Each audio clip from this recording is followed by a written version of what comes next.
அனைத்து நண்பர்களுக்கும் வணக்கம். இன்னைக்கு நம்ம AutoCAD tutorial சீரிஸ்ல ஒரு முக்கியமான டூலை பத்தி பார்க்க போறோம். அது என்னன்னா சிங்கிள் லைன் டெக்ஸ்ட்.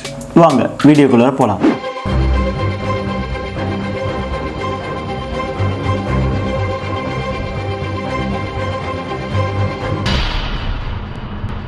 ஒவ்வொரு டிராயிங்லயும் வந்து பாத்தீங்கன்னா டெஃபினட்டா நம்ம வந்து டெக்ஸ்ட் கண்டிப்பா எழுதுவோம். அதாவது ஒரு மெஷர்மெண்டா இருக்கலாம், இல்ல வந்து நம்ம வந்து டேபிள் கிரியேட் பண்றதா இருக்கலாம். கண்டிப்பா ஒவ்வொரு டிராயிங்லயும் நமக்கு வந்து டெக்ஸ்ட் தேவைப்படும். அப்படி டெக்ஸ்ட் கிரியேட் பண்றதுக்கான டூல் தான் இது. இந்த டூல் வந்து பாத்தீங்கன்னா சிங்கிள் லைன் டெக்ஸ்ட் அப்படின்னு சொல்லுவாங்க.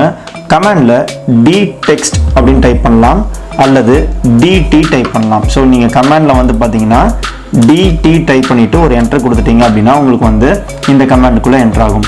இதுல வந்து பாத்தீங்கன்னா specify start point of text or justify ஸ்டைல்னு இருக்கு. இந்த ஆப்ஷன்ஸை பத்தி பின்வரும் வீடியோக்களில் பார்க்கலாம். இதுல ஸ்டார்ட் பாயிண்ட் ஆஃப் டெக்ஸ்ட் வந்து பாத்தீங்கன்னா ஸ்டார்ட் பாயிண்ட் நீங்க பிக் பண்றீங்க.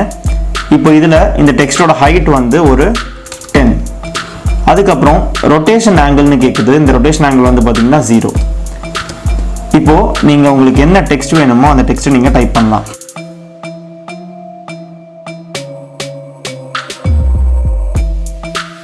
இப்போ இந்த இடத்துல நீங்க முடிச்சிட்டீங்க. இப்போ அடுத்து வேற எங்கேயாவது உங்களுக்கு டெக்ஸ்ட் வேணும்னா நீங்க மறுபடியும் இதை கிளிக் பண்ணிட்டு நீங்க டைப் பண்ண ஆரம்பிக்கலாம்.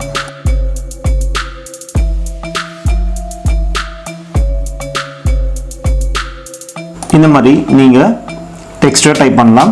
இந்த கமாண்ட் விட்டு வெளியே வரதுக்கு நீங்க என்டர் டைப் பண்றீங்க. அடுத்து அதே Dtext குள்ள போறீங்க.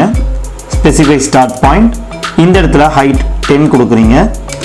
ஆங்கிள் வந்து ஒரு 45 டிகிரி. 45 டிகிரி கொடுத்துட்டு ஒரு என்டர் பண்றீங்க. என்டர் பண்ணதுக்கு அப்புறம் இது எல்லாமே உங்களுக்கு 45 டிகிரில மாறிடும்.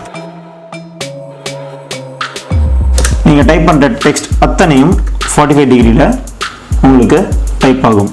இதுதான் சிங்கிள் லைன் டெக்ஸ்ட். இந்த வீடியோ உங்களுக்கு பிடிச்சிருந்ததுன்னா லைக் பண்ணுங்க.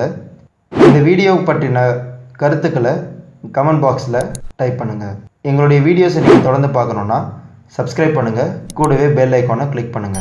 இந்த வீடியோ உங்களுக்கும் மற்றவர்களுக்கும் பயனுள்ளதாக இருக்கும் நீங்கள் நினச்சிங்கன்னா உங்கள் நண்பர்களுக்கு ஷேர் பண்ணுங்கள்.